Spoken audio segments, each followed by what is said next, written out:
जैसा कि हमने पहले पार्ट के अंदर देखा था कि जो राजा लोग होते थे वो कैसे करते थे। राजा लोगों ने क्या किया था, अत्याचार प्रारंभ कर दी थी, निरंकुश शासन स्थापित कर लिया था। तो जो राष्ट्रीय भावनाओं की जो अभिव्यक्ति है वो होने लग गई थी। तो अब उन्हीं राजाओं के अंदर हम फ्रांस की बात करेंगे, है ना। तो फ्रांस में कौन सा वंश था, कैसे राष्ट्रीय विचारों का फ्रांस के अंदर प्रभाव हुआ और कैसे राजतंत्र का लोगों ने क्या कर दिया, अधिकार करके सामूहिक जो पहचान की भावना है ना, इसको धीरे धीरे किस तरीके से बढ़ाया और बढ़ा करके आखिर क्या हो गया, वहाँ क्रांति हुई और क्रांति ने क्या कर दिया, राजतंत्र को समाप्त कर दिया। और राजतंत्र को समाप्त करके फिर संविधान का निर्माण हुआ। बाद में नेपोलियन का उदय हुआ और फिर नेपोलियन का भी पतन हो गया। और किस तरीके से फ्रांसीसी जो सेनाएं थी उन सेनाओं ने क्या किया, जो राष्ट्र के विचार हैं उस विचारों को बाकी देशों के बीच में भी फैलाया, यानी संपूर्ण यूरोप के अंदर जो राष्ट्र के विचार उनका फैलाव किया। और जहाँ जहाँ फ्रांसीसी सेनाएं जाती थी तो वो ये कहती थी हम समानता, जो भ्रातृत्व बंधुत्व की जो भावना उसका प्रचार करते हैं, हम स्वतंत्रता का रक्षक है। और जगह जगह स्वतंत्रता के वृक्षों की स्थापना, जो जैकोबिन क्लबों की स्थापना। तो ये सारा ही प्रभाव आज के इसके वीडियो के अंदर देखेंगे। और इससे पूर्व का जो पार्ट था फर्स्ट, वो अगर आपने नहीं देखा तो प्लेलिस्ट में जाकर देख लीजिए। उस प्लेलिस्ट का लिंक आपको आई बटन में मिल जाएगा। तो नमस्कार विद्यार्थियों, मैं हूं अशोक कुमार और आपका आपके अपने चैनल कबीर क्लासेज 58 में स्वागत है। चैनल को अब तक सब्सक्राइब नहीं किया था, प्लीज़ चैनल को सब्सक्राइब करें और वीडियो को लाइक कमेंट शेयर जरूर करें। तो अब देखते हैं विस्तार से अब हुआ क्या था। हम वहीं से शुरुआत करेंगे जहां पिछले चैप्टर के अंदर मैंने क्या की थी, शुरुआत की थी अब, जिसके अंदर मैंने राजाओं के बारे में बताया था।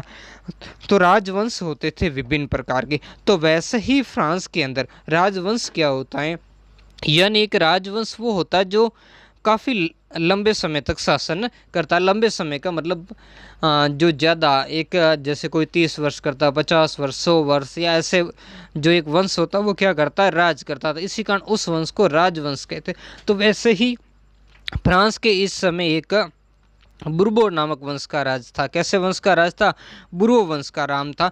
और जिसके राजा यहाँ पर लुई कहलाते थे। क्या कहलाते थे, उन राजाओं की एक उपाधि हुआ करती थी लुई। और फिर लुई पहला, दूसरा, तीसरा, 14, 15, 16, इस तरीके से लुई हुआ करते थे। और इस समय जो क्रांति हुई थी उससे पहले के जो फ्रांस के इस ब्रूवो वंश के शासक यानी जो लुई हुआ करते थे वो क्या थे, बड़े क्रूर थे। जैसे मैं बात कर लूँ लुई 14वें की, तो लुई 14वां क्या कहता था, लुई 14वां कहता था मैं ही राज्य हूँ, क्या हूँ, मैं ही राज्य हूँ। और लुई 15वां तो बड़ा ही निकम्मा था, निष्क्रिय, विलासी और अदूरदर्शी था। वो सारी परिस्थितियाँ समझते हुए भी क्या करता था, जनता का कल्याण नहीं करता था। जैसे लुई 14वां कहता था मैं ही राज्य हूँ, मतलब एक व्यक्ति के अंदर पूरे राष्ट्र को उन्होंने आरूढ़ कर दिया, यानी जनहितकार के काम नहीं करता था, वो निरंकुश बन गया था। जबकि लुई 15वां सारी बात जानते हुए उसने कहा भी था कि मेरे बाद क्या होगी, परले होगी, मेरे बाद जो आएगा वो तो क्या होगा, बलि का बकरा बनेगा, मार खाएगा। उसको जानते हुए भी उसने व्यवस्थाओं में क्या किया था, सुधार करने का प्रयास नहीं किया था। और जिस समय ये क्रांति हुई थी उस समय फ्रांस के ऊपर जो ब्रूवो वंश का राज था,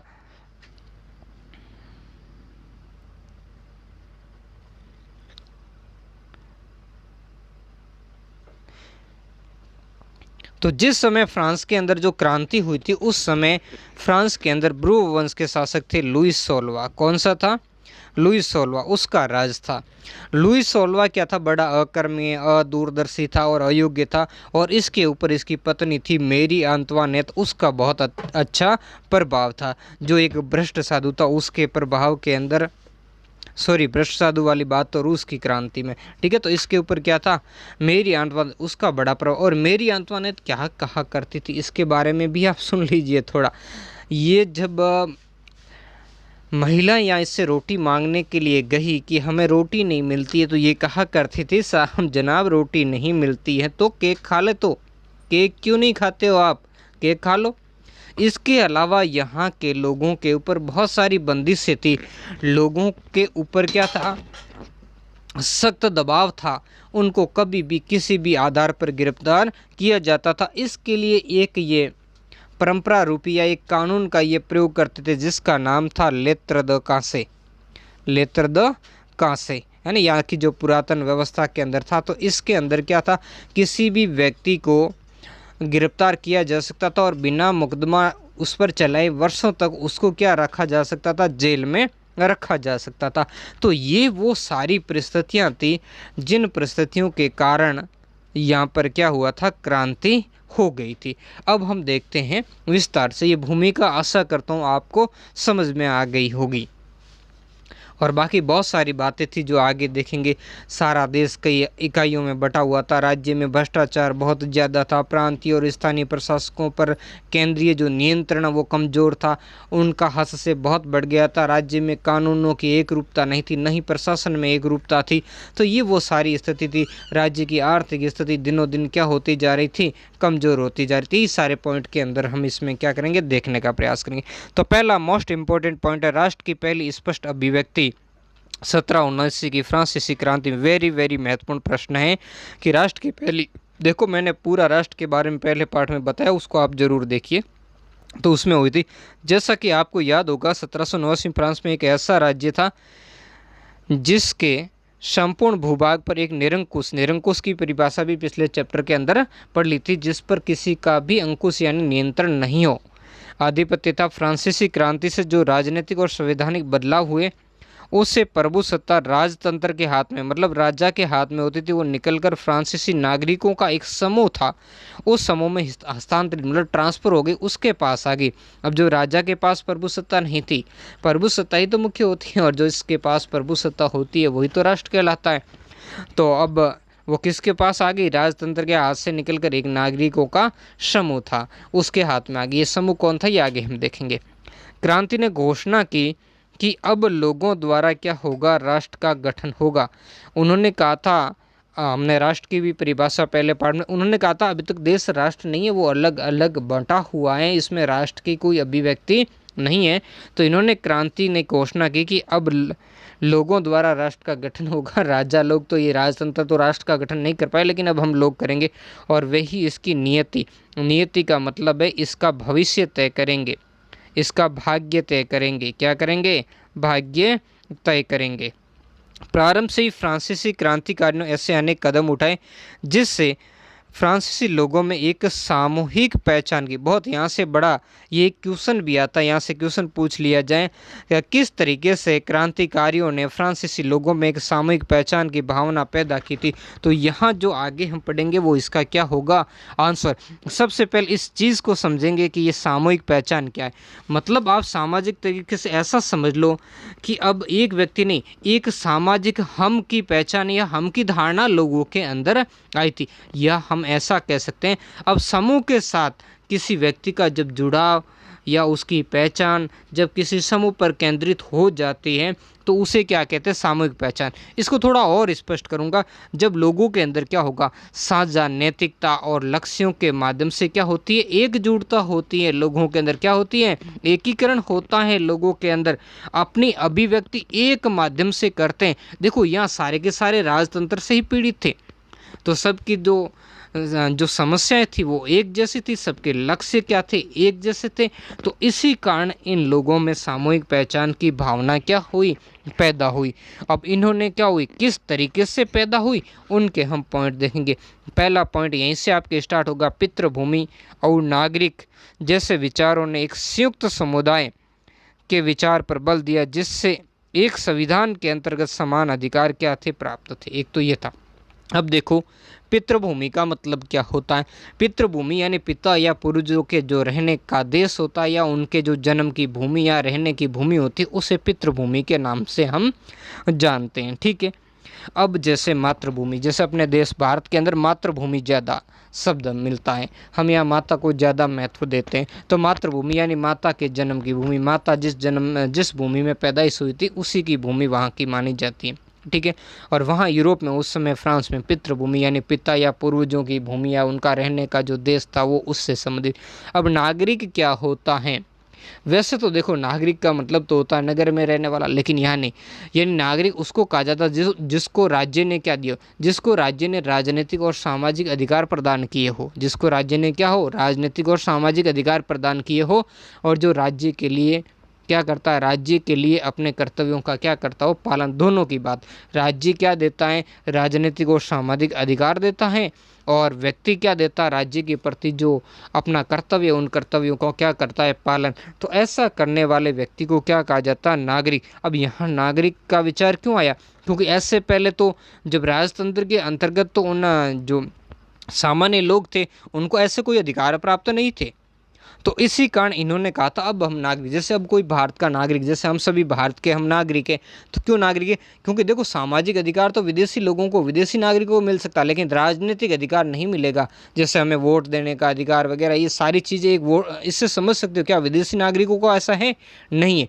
तो यही होता है नागरिक की पहचान। तो उन्होंने भी कहा कि हमें भी क्या हो, राजनीतिक और सामाजिक अधिकार हमारे पास होने चाहिए। तो यहीं से लोगों के अंदर ये नागरिक और पितृभूमि जैसे विचार आने लगे। और जिसने एक संविधान, संविधान क्या होता है, एक कानूनों का दस्तावेज है, तो वैसा ही दस्तावेज इन्होंने एक बनाया, और जिसमें सभी लोगों को समान, बिना किसी भेदभाव के, भ्रातृत्व आदि पर आधारित जो कानून है, उन कानूनों को क्या किया गया था, या लागू किया गया था।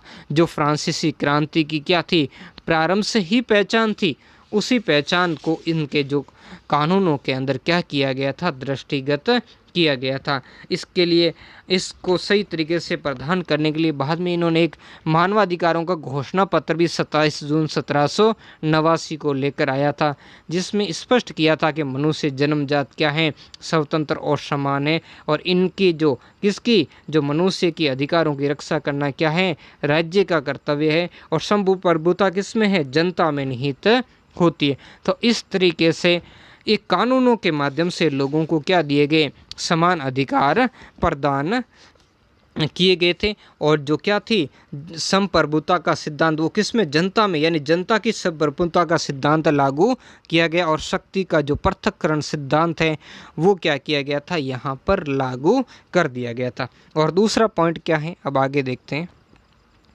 अतः एक नया फ्रांसीसी झंडा, जब कैसा था, तिरंगा, 3 रंग का चुना गया। कैसा चुना गया, 3 रंग का चुना गया, जिसने पहले के राष्ट्र ध्वज की नींव ली। पहले जो राजतंत्र का राष्ट्र ध्वज था, जो हमने पहले वाले पार्ट के अंदर हमने देखा था, उसकी जगह क्रांतिकारियों ने नया तिरंगा झंडा क्या किया था, फहराया था, जो नीले काले ऐसे रंग से क्या किया था, सफ़ेद आदि से बन करके मिल करके क्या था, बना हुआ था। ठीक है, तो ये लोगों ने क्या कर लिया, अपना जो नया ध्वज है उस ध्वज का क्या कर लिया था, निर्माण कर लिया था। अब आगे क्या होता, अगला पॉइंट क्या है, अगला इसी प्रश्न का है, ये स्टेटस जनरल, ये जनरल है, जनरल नहीं, जनरल का चुनाव और सक्रिय नागरिकों के समूह द्वारा किया जाने लगा था, और उनका नाम बदलकर क्या रख दिया, नेशनल असेंबली, है ना। अब यहाँ हमने क्या देखा था, एक संयुक्त समुदाय का विचार पर बल दिया। संयुक्त का मतलब एक का नहीं, व्यक्ति नहीं, हम की भावना थी, है ना। सभी जो समुदाय थे या सभी समाज थे, उन समाजों में क्या थी, एकता की बात थी। उनको वैचारिक रूप से आदि से क्या करना था, यहाँ पर जोड़ना की भावना यहाँ पर रखी गई थी। ठीक है, तो वही पॉइंट यहाँ स्टेटस जनरल। अब पहले तो ये आप समझते हैं कि ये हैं क्या। वैसे तो स्टेटस जनरल क्या थी, एक प्रतिनिधि सभा थी, जिसके अंदर क्या थे, 3 डिवाइडेशन थे, यानी ये 3 भागों के अंदर क्या थी, बंटी हुई थी। इसके 3 अलग अलग सदस्य थे, है ना। तो उस 3 सदस्यों में से जो जन सामान्यता, जो जिसको थर्ड स्टेट के नाम से भी क्या करते थे, जाना जाता था। ठीक है, एक तरफ कौन थे, कुलीन और पादरी, 2 वर्ग वो हो गए, और तीसरा वर्ग क्या था, जो जन सामान्य का था। अब देखो यहाँ क्या था, इस स्टेटस जनरल का अधिवेशन, एक तो वो लंबे समय तक वहाँ का जो राजा था वो बुला नहीं रहा था, और बाद में जब ज़्यादा दबाव डाला गया तो बुलाया भी गया, लेकिन उसमें क्या किया गया, जो पादरी और कुलीन वर्ग के कारण एक सदन और एक मत का सिद्धांत इसके ऊपर क्या कर दिया, लागू कर दिया, जिसमें कम संख्या में होते हुए भी पादरी और कुलीन मिलकर के उनका बहुमत हो जाए, 2-1 से मामला क्या हो जाए, खारिज हो जाए। तो यहाँ पर इनके बीच में क्या हुआ था, गतिरोध उत्पन्न हो गया था। इसके बीच में थर्ड स्टेट, यानी जो जन सामान्य वाला था स्टेट, जिसमें सामान्य लोग थे, उनके बीच में, और कुलीन और पादरी वाले जो 2 वर्ग थे, जो विशेषाधिकार युक्त थे, जबकि जनसाधारण के पास में ऐसे कोई विशेषाधिकार नहीं थे। ठीक है। तो इनके बीच में जब हुआ तो गतिरोध हुआ और संघर्ष भी हुआ। तो ऐसी स्थिति में फिर क्या हुआ, जो इस तीसरे स्टेट ने 17 जून को, कब, 17 जून 1789 को खुद को नेशनल असेंबली घोषित कर दिया। अब यहाँ राष्ट्र की पहचान करवाई है। इनको लगा कि यार स्टेटस जनरल में ऐसा कुछ राष्ट्रीय पहचान नहीं, तो नेशनल का मतलब क्या होता है, राष्ट्रीय, और नेशनल असेंबली का मतलब राष्ट्रीय महासभा। तो यहाँ पर राष्ट्रवाद की जो भावना है वो भावना लोगों के अंदर की, और लोगों ने क्या किया, इसको संपूर्ण फ्रांस की प्रतिनिधित्व संस्था घोषित कर दिया और कह दिया या दावा किया उन्होंने कि समस्त फ्रांस के बहुमत का प्रतिनिधित्व कौन करती है, नेशनल असेंबली करती है। तो इस तरीके से क्या हुई, राष्ट्रवाद के विचार किस तरीके से फैल रहे उसी को आपको समझना है। और आगे क्या किया गया देखो, और नई स्तुतियाँ रची गई, शपथें ली गई लोगों ने, है ना, जैसे टेनिस कोर्ट की शपथ वगैरह है। तो इस तरीके की अलग अलग लोगों ने कार्य करने की शपथ ली थी, है ना। जब लोग टेनिस कोर्ट के लिए वहाँ पर गए थे तो उनके लिए द्वार बंद कर लिए थे, उन्होंने शपथ ले ली कि जब तक संविधान नहीं बनेगा तब तक हम क्या करेंगे, इसी तरीके से क्या होते रहेंगे, एकत्रित होते रहेंगे। आप कमेंट करके बताइए कि जो टेनिस कोर्ट की शपथ है वो कब ली गई थी। और शहीदों का क्या किया गया, गुणगान किया गया, जो इस संघर्ष के अंदर राजतंत्र की समाप्ति के अंदर शहीद हुए थे यानी मारे गए थे, उनका गुणगान किया गया। ये सब किसके नाम पर हुआ, राष्ट्र के नाम पर। फ्रांस को इन्होंने क्या बनाया, एक राष्ट्र। तो इस तरीके से वहाँ राष्ट्रीय जो विचार थे धीरे धीरे धीरे धीरे फैल रहे थे। ये वही शब्द हैं, ये जो हमने ऊपर देखे, ये राष्ट्रवाद के ही विचार हैं। कौन सा, सामूहिक पहचान के लिए की गई पितृभूमि थी, चाहे नागरिक संयुक्त समुदाय वाला शब्द था, एक तिरंगे की पहचान थी, या फिर यहाँ पर जो नेशनल असेंबली इसका नाम रखा गया बदल करके, है ना। ये सारी की सारी किसके लिए हो रही है, राष्ट्रीय पहचान के लिए। और क्या हो रही है राष्ट्रीय पहचान के लिए, एक केंद्रीय प्रशासनिक व्यवस्था लागू की गई जिसने अपने भूभाग में रहने वाले सभी नागरिकों के क्या बनाए, समान अधिकार कानून बनाए। अब कोई ऊंच नीच की भावना नहीं रखी गई। क्या किया गया, सभी एक होंगे, सबको क्या माना गया, एक माना गया। यानी नए संविधान की घोषणा की गई थी जिसके अंदर सभी नागरिकों को समान रूप से, अब कोई पादरी या कोई कुलीन होने से उसको अलग अधिकार नहीं मिलेगा, जन सामंत ऐसा नहीं, सबको क्या किया गया था, एक जैसा ही अधिकार प्राप्त किया गया। और जो सर्च वगैरह थे उनको भी राज्य के क्या कर दिया गया, अधीन कर दिया गया था। तो इस तरीके से धीरे धीरे क्या हो रहा था, अब यहाँ के लोगों के अंदर एक विचारधारा की बात फैल रही थी। अब आगे क्या होगा, आंतरिक आयात निर्यात शुल्क समाप्त कर दिए गए और भार तथा नापने की एक समान व्यवस्था लागू की गई। अब देखो, क्रांति से पहले फ्रांस की आर्थिक स्थिति कमज़ोर होने का कारण यही था कि एक तो वहाँ पर एक सही तरीके से प्रशासनिक व्यवस्था नहीं थी, है ना। अलग अलग प्रशासन, केंद्रीय प्रशासन क्या था, बड़ा ही कमज़ोर था। और जो देश, जो प्रांतीय और स्थानीय प्रशासक, उस पर उनका क्या था, कोई नियंत्रण नहीं था। उनके मनमाने कानून चलते थे और उनका जो भ्रष्टाचार आदि का बढ़ावा बना हुआ था। तो इससे क्या हो गया, अब देश के अंदर कानून भी तो एक जैसे नहीं रहेंगे ना। तो इसलिए देश के अंदर जो अलग अलग जगह अलग अलग टैक्स लगते थे, यानी वहाँ टैक्स की दरें इस तरीके से बदल जाती थी, जैसे कहते थे ना, गाड़ी में जुते हुए घोड़े बदल जाते थे। घोड़ों की एक लिमिट होती थी, एक जितना वो सफ़र कर, उसके बाद दूसरे घोड़े उसमें जोते जाते थे। वैसे ही एक प्रांत से दूसरे प्रांत में जाने पर क्या हो जाता था, वो कानून यानी टैक्स की दरें बढ़ जाती थी। अलग अलग जगह माप की, भार की अलग अलग इकाई होती थी। तो इस तरीके से बढ़ाई क्या था, नुकसान उठाना पड़ता था लोगों को, है ना। तो और साथ में व्यापार में जब एक समान नीतियाँ नहीं होगी, अब जैसे अपने भारत हैं, भारत के अंदर अलग अलग राज्यों में अलग अलग करेंसी चलें, अलग अलग, जैसे अपने यहाँ तो राजस्थान में मान लेते हैं 1000 ग्राम का होता है किलो, लेकिन गुजरात में जाए 800 ग्राम का ही हो, और उधर कर्नाटक की तरफ जाए तो वहाँ 1200 ग्राम का किलोग्राम होता है। तो इससे क्या होगी, आप समझ सकते हो कैसी दिक्कतें आएगी। तो इस तरीके की दिक्कतें वहाँ पर थी। तो अब उन सभी दिक्कतों को क्या कर दिया गया, समाप्त कर दिया गया। और जो आयात निर्यात के जो शुल्क यानी जो टैक्स थे उनको ख़त्म कर दिया गया। अब राज्यों के बीच में क्या किए जाएंगे, मुक्त व्यापार हो सकेगा, बिना कोई टैक्स वगैरह नहीं लिया जाएगा। और एक समान भार और नापने की व्यवस्था लागू की गई। और क्षेत्रीय बोलियों को हंसो सही, यही राष्ट्रवाद के कारण। अब जैसे अपने देश में हर बार सुनते एक देश एक कानून की बात चल रही है ना, कभी एक देश एक चुनाव, ऐसी हर बातें क्यों, ये राष्ट्रवादी विचार हैं, है ना। सारे राष्ट्र के लोगों को एक इकाई के रूप में क्या किया जाता, जोड़ने का प्रयास। तो वैसे ही यहाँ पर भी किया गया। अपने देश में ऐसा हुआ नहीं, लेकिन वैसे देखो विविधता होनी चाहिए, लेकिन विविधता के अंदर हमारे देश में भी जैसे एक भाषा हो जो क्या करें, लोगों के बीच में क्या करे, संपर्क का कार्य करे। नहीं तो जैसे हम उत्तर भारत के लोग दक्षिण भारत में जाते या दक्षिण भारत के लोग उत्तर भारत में आते, तो उन्हें जो संप्रेषण के अंदर, आपसी संपर्क के अंदर क्या होती है, बड़ी समस्या का सामना करना पड़ता है। तो वैसे ही फ्रांस के अंदर क्या किया गया कि अब ऐसी जो क्षेत्रीय बोलियां थी, मतलब स्थानीय थी, प्रांतों की थी, क्षेत्र विशेष की थी, उनको क्या किया गया, हतोत्साहित, मतलब उनको कम महत्व दिया गया, उनका तिरस्कार किया गया।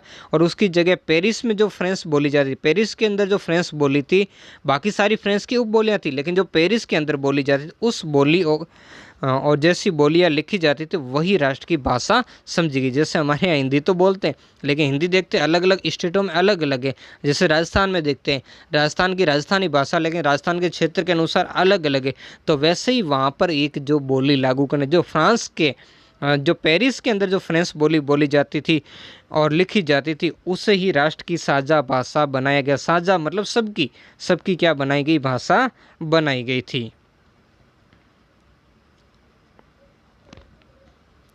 क्रांतिकारियों ने यह भी घोषणा की कि फ्रांसीसी राष्ट्र का ये भाग्य और लक्ष्य था कि वो यूरोप के लोगों के निरंकुश शासकों से मुक्त करवाए। अब देखो फ्रांस के अंदर हो गया।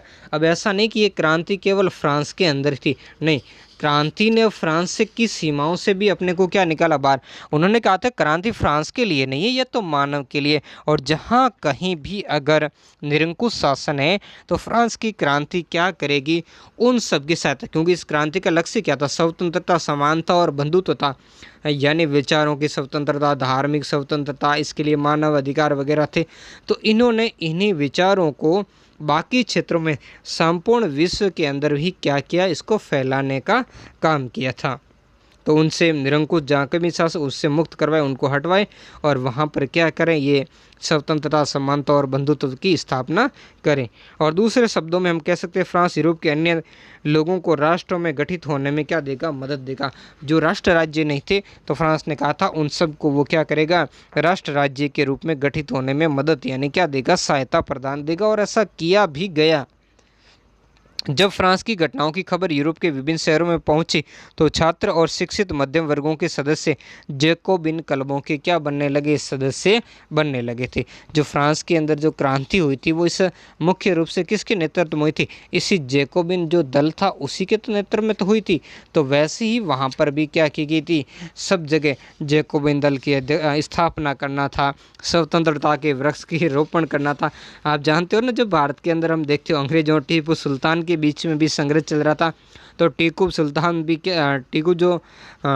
टीपू सुल्तान वो भी जैकोबिन क्लब का सदस्य बन गया था। और मैसूर के अंदर क्या किया था, जो स्वतंत्रता का वृक्ष था उसकी क्या किया, उसका रोपण किया था। तो विश्व में सब जगह वैसे ही जो स्वतंत्रता का जो वृक्ष है उसका क्या किया जाने लगा, रोपण किया जाने लगा। तो इस तरीके से दो क्रांति थी ना, उसका क्या हुआ प्रभाव, धीरे धीरे फ्रांस की क्रांति का जो अन्य देशों के अंदर, कहाँ कौन से देशों में, यूरोप के, विश्व में नहीं संपूर्ण यूरोप के अन्य देशों में फैलने लगे। वहाँ जैकोबिन क्लबों की स्थापना होने लगी थी।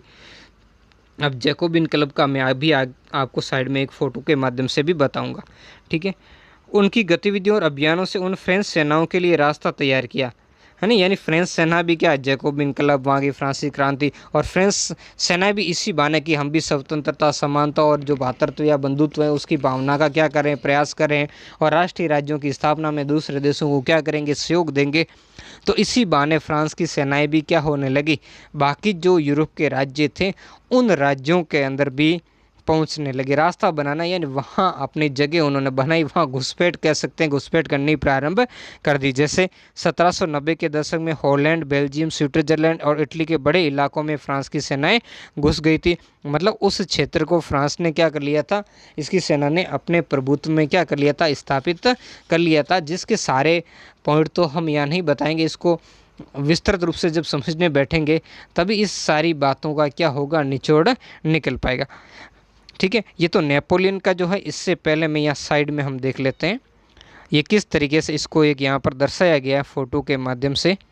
जो फ्रांसीसी क्रांति का जो प्रभाव था उसको, है ना, इसको मैं थोड़ा सा छोटा कर लेता हूँ, आपको दिख जाएगा।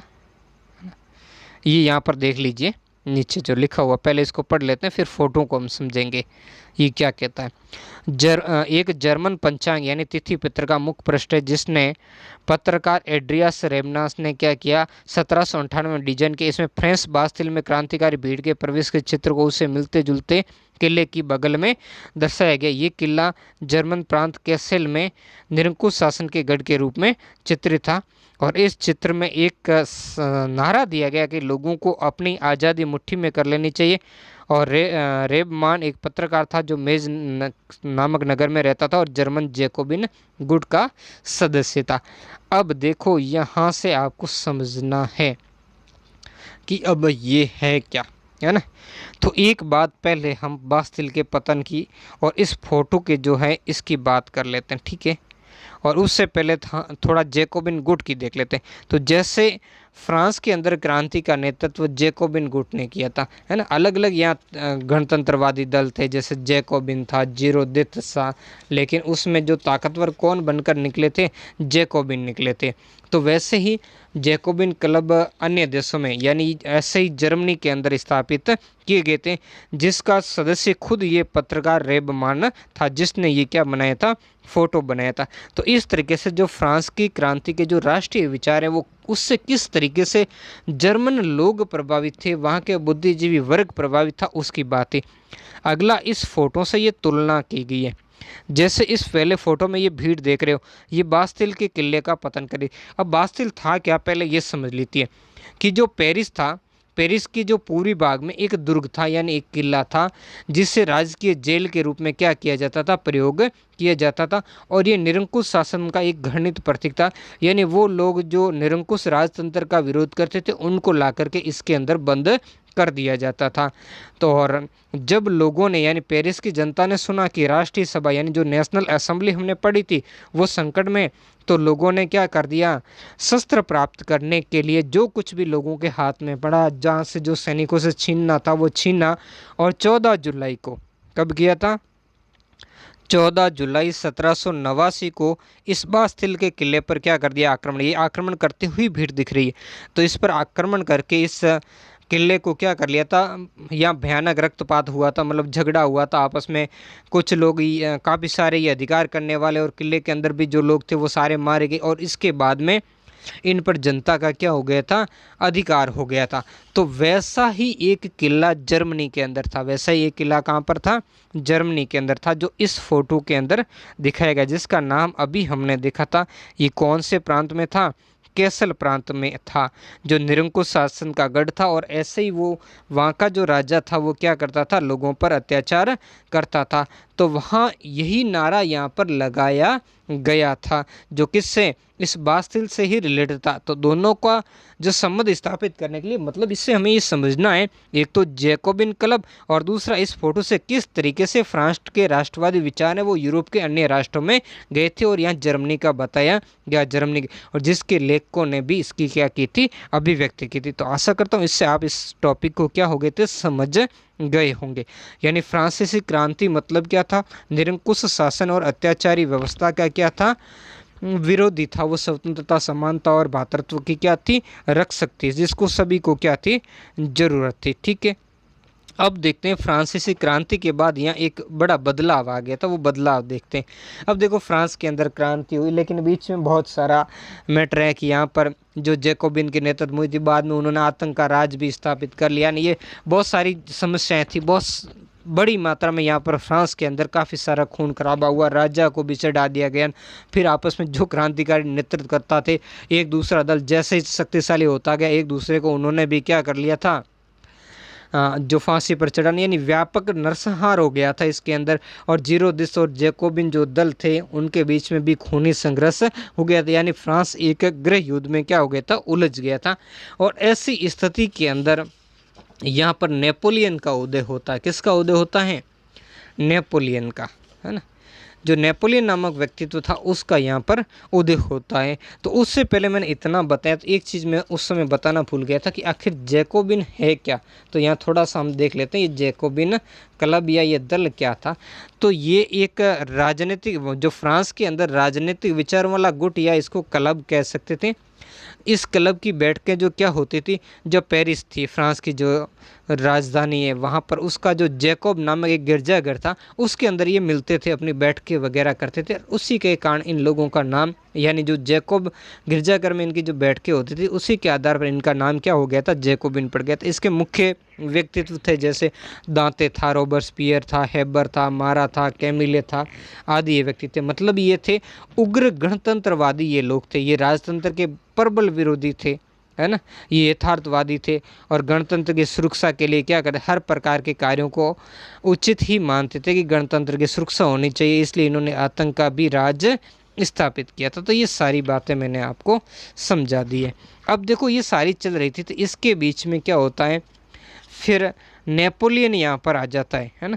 कौंसिल का गठन होता है और धीरे धीरे नेपोलियन क्या होता है, कौंसिल पे अधिकार कर लेता है और यहाँ पर नेपोलियन क्या हो जाता है, फिर फ्रांस का सर्वेसर्वा बन जाता है।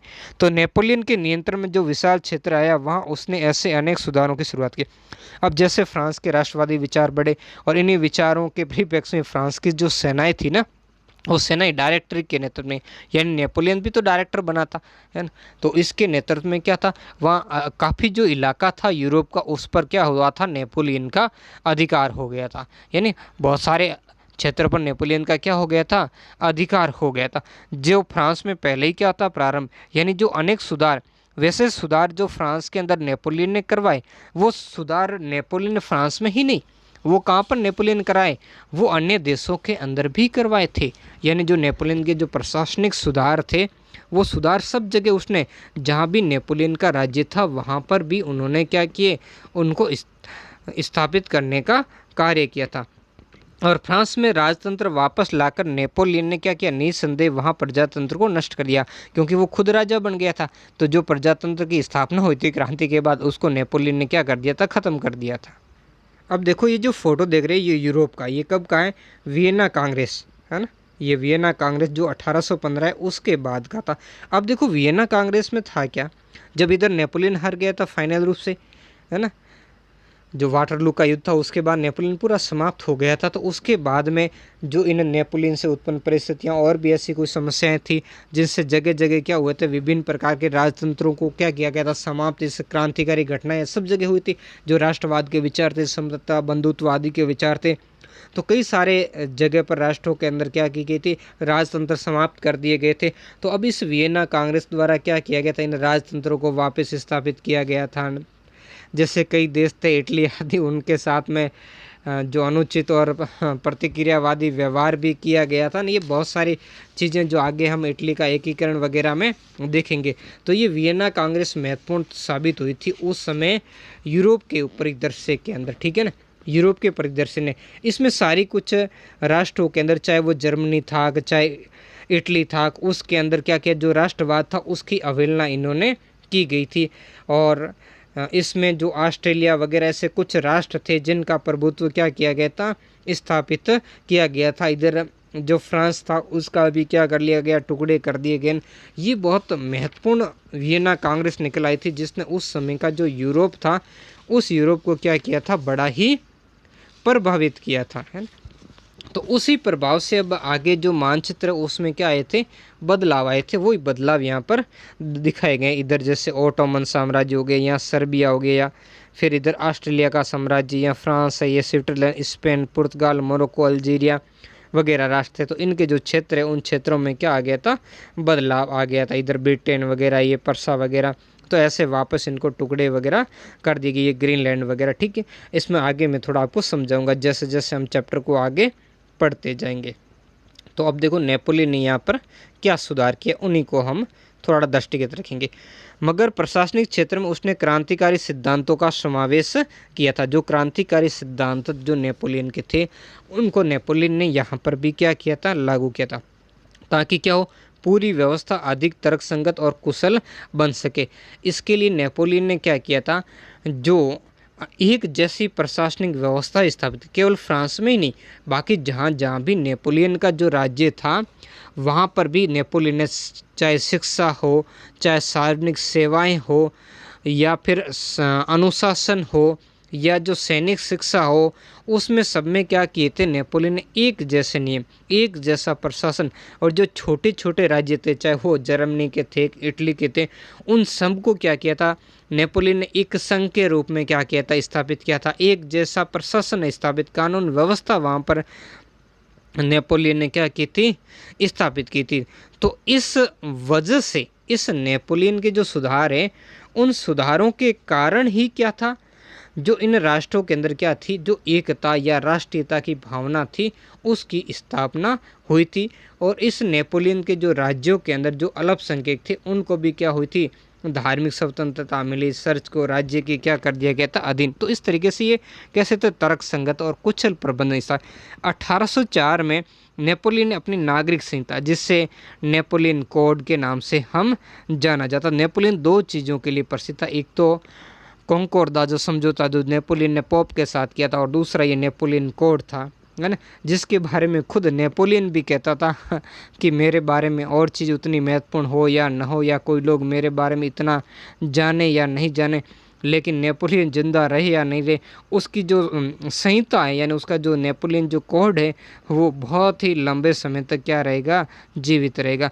तो यही था, बहुत बढ़िया था। और आज के समय में भी फ्रांस वाले क्षेत्र में, फ्रांस क्या यूरोप के अधिकांश देशों में उसकी ये नेपोलियन कोड या नेपोलियन की नागरिक संहिता या नेपोलियन की जो विधि संहिता है, जिसे आमतौर पर नेपोलियन संहिता के नाम से, नेपोलियन कोड के नाम से जाना जाता है, ने जन्म पर आधारित अधिकार समाप्त कर दी। क्या कर दिए, अब तक क्या था, फ्रांस के अंदर भी वैसा ही था, जैसे कुलीन और पादरी वर्ग को क्या था, जन्म के आधार पर उनको क्या मिले थे, अधिकार मिले हुए थे। तो अब उनको क्या कर दिया गया, समाप्त। यानी जो पुरातन कानूनों की जो विसंगतियाँ थी, और जो क्रांति के समय जो अनेक कानून, तो उन सभी कानूनों में क्या की, स्पष्टता की, उनकी एक व्यवस्था स्थापित की। उनमें एक नेपोलियन ने क्या किया था, समन्वय किया था। ये ऐसा नेपोलियन ने क्यों किया था, ताकि नागरिकों की क्या हो, नागरिकों में क्या हो, कानूनों के प्रति आस्था जगे, उनमें कानूनों की स्पष्टता हो, वो तर्कपूर्ण तरीके से लोगों के सामने आए। तो इसी के लिए नेपोलियन ने ये विधि संहिता तैयार की ली थी। इसके लिए अलग अलग नेपोलियन ने क्या बना दिए, कानून, है ना। जैसे क्या कानून बनाए, ठेका थे, ऋण लेने थे, लीज लेने थे आदि के संबंध में, मजदूर संघ बनाने पर रोक लगा दी थी, है ना। और मालिक मजदूरों में संघर्ष होता तो वो मालिक क्या करते, अदालतों को कहा गया कि वो मालिकों का पक्ष ले। तो ऐसी कुछ बातें थी जो हालांकि समानता पर नहीं थी, लेकिन पारिवारिक जो संपत्ति थी, है ना, तो इसमें जो पारिवारिक संपत्ति सारी पत्नी वगैरह संतानें मुखिया के अधिकार में कर लिए थे। सिविल मैरिज और तलाक से संबंधित भी क्या किए गए, कानून बनाए गए। और इस मामले में जो पादरियों के अधिकारों का क्या की गई, कटौती की गई थी। यानी सबको क्या किया, कानून के समक्ष बराबरी और संपत्ति के अधिकार को सुरक्षित बना लिया गया था। इस संहिता को फ्रांसीसी नियंत्रण के अधीन क्षेत्रों में भी लागू किया, जहाँ जहाँ मतलब नेपोलियन का अधिकार था, उन क्षेत्रों में भी इस संहिता को लागू किया। जैसे डच गणतंत्र, स्विट्जरलैंड, इटली, जर्मनी में भी नेपोलियन ने प्रशासनिक क्या किए थे, विभाजनों को और भी क्या बनाया था, सरल बनाया था। और इस तरीके से एक तरीके से इनके अंदर राष्ट्रीयता की भावना जगई, जो आगे चल करके क्या हुई थी, इनके एकीकरण में भी बड़ी मददगार बनी थी। फिर सामंती व्यवस्था को ख़त्म किया, बड़ी महत्वपूर्ण थी। सामंती व्यवस्था के अंदर राजतंत्र का यही होता है। देखो सामंती व्यवस्था क्यों, देखो राजतंत्र में क्या होता है, राजा तो एक, चार भाई हो गए, जैसे चार भाइयों में से क्या होगा, राजा तो एक बनेगा, तो बाकी तीन का क्या किया जाए, तो उन 3 का क्या किया, उनको कुछ क्षेत्र दे दिया जाता था, ऑटोनॉमस बॉडी उनका, वो अपना राज चलाएंगे। उस क्षेत्र में क्या करेगा, वो भाई हस्तक्षेप नहीं करेगा, बस वो उसकी क्या करेंगे, अधीनता स्वीकार करेंगे, उसे टैक्स देंगे और समय आने पर जब उसकी जरूरत होगी सैन्य सहायता करेंगे और अपने क्षेत्र का वो शासन स्वतंत्रता पूर्वक चलाएंगे। वहाँ से टैक्स लेना, कानून लागू करना, सजा देना, सारा काम। तो इस तरीके से वो जो व्यवस्था अस्तित्व में आई थी वो क्या थी, सामंती व्यवस्था थी, जो एक वर्ग विशेष की थी। ठीक है। तो इस व्यवस्था को नेपोलियन ने अब क्या कर दिया, ख़त्म कर दिया था। बहुत बढ़िया ये काम किया था। और किसानों को जो भू दासत्व और जागीरदारी शुल्कों से मुक्त, जागीरदार यही थे जो सामंती व्यवस्था के अंदर थी। सामंती व्यवस्था में जो मुख्य था वो जागीरदार, यानी ज़मीन का जो मालिक होता था, ज़मीन किसानों के पास नहीं होती थी। तो ऐसे विभिन्न प्रकार के शुल्क यानी टैक्स जागीरदार लेते थे और लोगों को, जो किसान थे उसको तो भू दासत्व यानी ज़मीन का दास बनाकर वो ज़मीन पर खेती किसके अधीन करते थे, इन्हीं जागीरदारों के अधीन करते थे। तो उससे उनको मुक्ति दिलाई गई और उनको ज़मीन का क्या दिलाया गया, हक भी दिलाया गया। और उससे कोई टैक्स वैक्स अब नहीं लेंगे, टैक्स कौन लेगा, राज्य लेगा। शहरों में भी क्या किया, कारीगरों की श्रेणी संघों के नियंत्रणों को हटा दिया गया था। पहले ऐसे मजदूर संघ, श्रेणी संघ मतलब मजदूर जो संघ वगैरह होते थे उसका जो नियंत्रण था, तो अब ऐसे वो नियंत्रणों को हटा दिया गया था। अब स्वतंत्र रूप से वो क्या कर सकते थे, कार्य कर सकते थे। यातायात और संचार व्यवस्थाओं को सुधारा गया ताकि यातायात और संचार की व्यवस्था है ये पूर्ण रूप से क्या हो, बनी रहे। और जिससे क्या होगा, आवागमन में सुविधा और साथ में व्यापार और जो फ्रांस की समृद्धि है वो समृद्धि भी क्या हो, अच्छी तरीके से बढ़े। तो ये कार्य किए थे नेपोलियन, ये महत्वपूर्ण रूप से क्या किए थे, नेपोलियन ने काम किए थे। मतलब इसमें क्या किए थे, फौजदारी कानून, अपराधी व्यवसाय आदि सभी से संबंधित कानून इसमें क्या किए गए थे, लागू किए गए थे। तो इसी कारण नेपोलियन को क्या कहा जाता, दूसरा जस्टिसियन भी कहा जाता है। और क्या क्या, किसानों, कारीगरों, मजदूरों और नए उद्योगपतियों ने नई नई मिली आज़ादी क्या की थी, चकी थी, जो उन्हें पहले प्राप्त नहीं थी राजतंत्र के अंदर। उद्योगपतियों और ख़ास तौर पर सामान बनाने वाले लघु उत्पादक, लघु मतलब छोटे उत्पादक, ये समझने लगे कि एक समान कानून,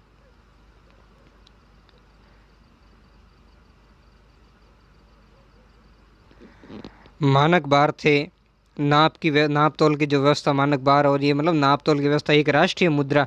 पहले अलग अलग जगह सबके प्रांतों के अलग अलग मुद्राएं थी, अलग अलग उनके सिक्के चला करते थे। जैसे आज अपने यहाँ देख लो कि अपने राजस्थान का अलग सिक्का हो, महाराष्ट्र का, गुजरात का, तो कितनी समस्या होगी। आज जो कोई भी विदेश यात्रा करता है उसको पता है कि अपने देश की मुद्रा दूसरे देश के साथ किस तरीके से हम उसको बदलाव करने पड़ते हैं। तो इस तरीके से जो समस्या थी, तो उसकी जगह एक इलाके से दूसरे का वस्तु और पूंजों की आवागमन अब क्या होने लगी, सहूलियत, यानी व्यापार बढ़ा तो राज्य की भी क्या हुई, आर्थिक समृद्धि बढ़ी थी। तो इस तरीके से ये नेपोलियन ने क्या किया, महत्वपूर्ण कार्य। और जीते हुए इलाकों में स्थानीय लोगों की फ्रांसीसी शासन के प्रति मिली जुली प्रतिक्रिया। अब देखते कैसी, शुरुआत में अनेक स्थानों जैसे हॉलैंड, स्विट्जरलैंड लैंड के साथ ही कई शहरों जैसे ब्रसेल्स है, मेज है, मिलान और वारसा में फ्रांसीसी सेनाओं का स्वतंत्रता का तोहफा देने वालों की तरह स्वागत किया गया, फरिश्ते की तरह स्वागत किया। जैसे कुछ अपने देश में भी तथाकथित राष्ट्रवादी लोग, राष्ट्रवादी तो उनको क्या कहेंगे, ऐसे लोग थे जो अंग्रेजी शासन को वरदान मानते थे। तो लेकिन जब बाद में असलियत क्या थी, तो उसके अंग्रेज़ किस तरीके से अपने देश को जबरदस्ती, तो वैसे ही यानी अंग्रेज़ों को न्यायप्रिय वगैरह मानते थे, गांधी जैसे भी मानते थे। जब तक नाक नहीं घिसवा लिया था ना उनको प्रथम श्रेणी के रेल के डिब्बे से धक्का मार करके रेलवे स्टेशन में गिरे थे, तब तक वो सुधरे नहीं थे। तो वैसे यहाँ पर लोगों ने भी क्या किया था कि फ्रांसीसी सेनाओं का स्वतंत्रता, समानता, बंधुत्व की बात की थी और सब जगह राष्ट्रवादी विचार, इस तरह के लोगों ने क्या किया, बड़ा स्वागत किया था। लेकिन अब अंदर बात बहुत गलत थी। जैसे वर्तमान चीन कर रहा है, धीरे धीरे किसी किसी बहाने से क्या करता है, अपने साम्राज्यवादी विस्तार करता। तो वैसे ये फ्रांस का एक बहाना हो गया था, इस स्वतंत्रता के मुखौटे में इन राज्यों के अंदर क्या करते थे, अपना साम्राज्यवाद बढ़ा रहा था। मगर शुरुआती उत्साह शीघ्र ही दुश्मनी में बदल गया जब लोगों को वास्तविक उद्देश्य क्या होने लगा, पता लगने लगा। और नई प्रशासनिक व्यवस्थाएं राजनीतिक स्वतंत्रता की क्या थी, अनुरूप, यानी प्रशासनिक व्यवस्थाएं वहाँ ऐसी स्थापित की गई जो वहाँ के लोगों के राजनीतिक स्वतंत्रता नहीं देती थी। किन पर, जिन क्षेत्रों में क्या क्या दिए, हॉलैंड, स्विट्जरलैंड जैसे देश थे जहाँ पर फ्रांस का क्या था, आधिपत्य था। और कर भी बढ़ा दिए थे। बाद में सेंसरशिप लागू कर दिए, सेंसरशिप यानी काफ़ी सारे उन पर प्रतिबंध लागू कर दिए। और बाकी यूरोप को जीतने के लिए फ्रेंच सेनाएं ज़बरदस्ती अपनी सेना में क्या करती, ज़बरदस्ती लोगों को भर्ती कर रही थी। और इससे नुकसान और प्रशासनिक परिवर्तन से मिले फ़ायदों से बहुत ज़्यादा, यानी लोगों को लगा कि प्रशासनिक परिवर्तन तो किए थे लेकिन उन परिवर्तन वो अच्छे भी थे, लेकिन उनके सामने जो ये फ्रांसीसी जो नव उपनिवेशवाद या साम्राज्यवाद था, जिसमें ज़्यादा टैक्स लेना, सेंसरशिप यानी प्रतिबंध लागू करना, और बाकी यूरोप को जीतने के लिए सेना में ज़बरदस्ती भर्ती करना, और ये सारी वो व्यवस्था थी जिनके कारण लोगों के अंदर क्या होने लगा, अब फ्रांस और उनकी सेना के प्रति भी गुस्सा होने लगा था। ठीक है, तो इसी गुस्से के कारण बाद में चल कर के नेपोलियन का लोगों ने साथ छोड़ दिया और नेपोलियन क्या हो गया था, हार गया था। अब ये जो यहाँ पर हम देख रहे हैं ना, यही फ़ोटो है नेपोलियन का।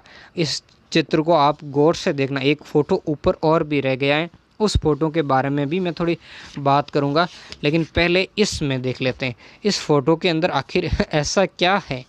तो इस बात को आप बड़ी गहराई से आपको देखना है कि नेपोलियन को एक कार्टूनिस्ट ने ऐसा किया।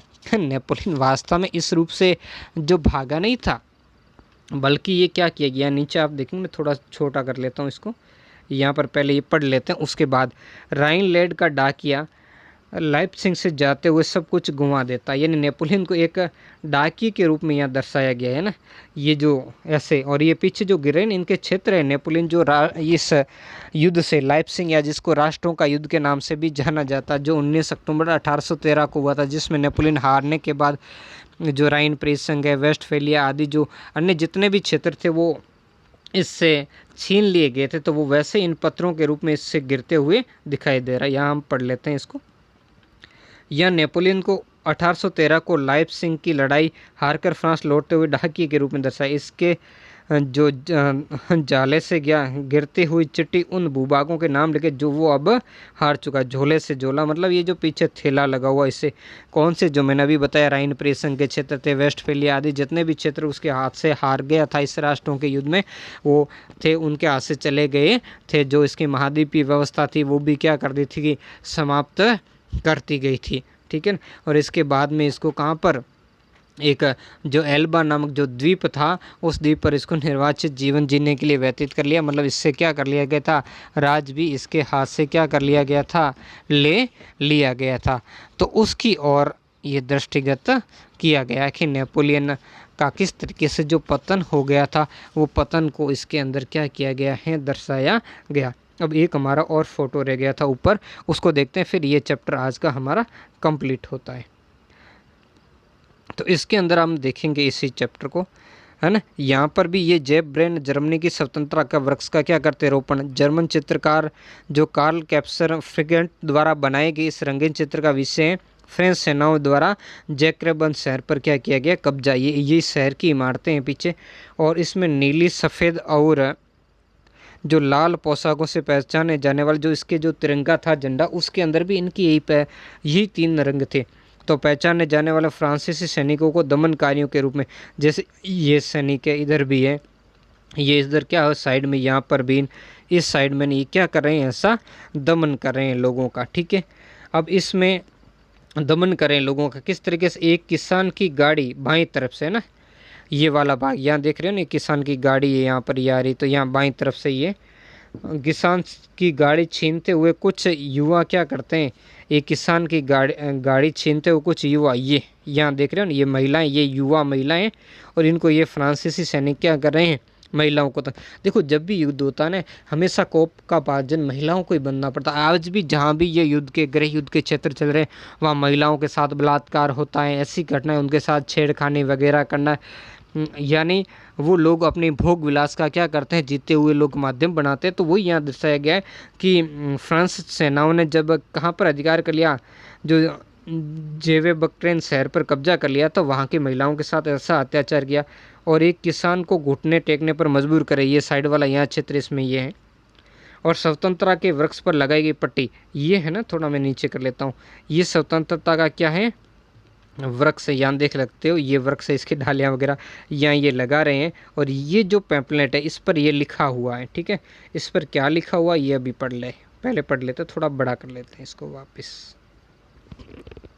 इसमें जर्मन भाषा में लिखा, जिसका अनुवाद है हमसे आज़ादी और समानता ले लो, ये मानवता का क्या है आदर्श रूप है। ये लिखा हुआ हमसे क्या लो, लोगों को का आज़ादी और स्वतंत्र ले लो, ये मानवता का रूप है। लेकिन ये फ्रांसीसियों के इस दावे पर व्यंग्यक हैं, जिससे जिस इलाके में जाते वो राजतंत्र के विरोध करके मुक्तिदाता बन जाते। जिस इलाके में जाते थे कहते थे कि हम राजतंत्र को समाप्त करने आए, राजतंत्र के जो अत्याचारों से लोगों को मुक्त करने के लिए आए, और वहाँ आज़ादी और समानता स्वतंत्रता देने आए।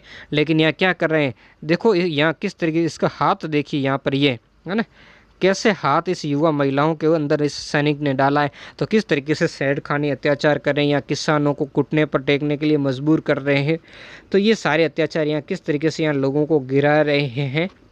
तो ये सारे ही अत्याचारों का व्यंग्य, मतलब इसमें कहने का मतलब है कि मुंह में राम और बगल में चूरी वाली बात है ना, वो वाली बात इसमें कही जा रही है, और वैसा ही व्यंग्य फ्रांसीसियों पर कसा जा रहा है। आशा करता हूँ आज का टॉपिक बड़ा मज़ेदार रहा होगा और अच्छी तरीके से आपको समझ में आया होगा। अगर अच्छी तरीके से समझाए, वास्तव में आप मुझे सपोर्ट करना चाहते हो, तो चैनल को प्लीज़ सब्सक्राइब कर दीजिए और वीडियो को लाइक कमेंट कीजिए, और अधिक से अधिक सोशल मीडिया पर अपने मित्रों के साथ शेयर कीजिए। धन्यवाद।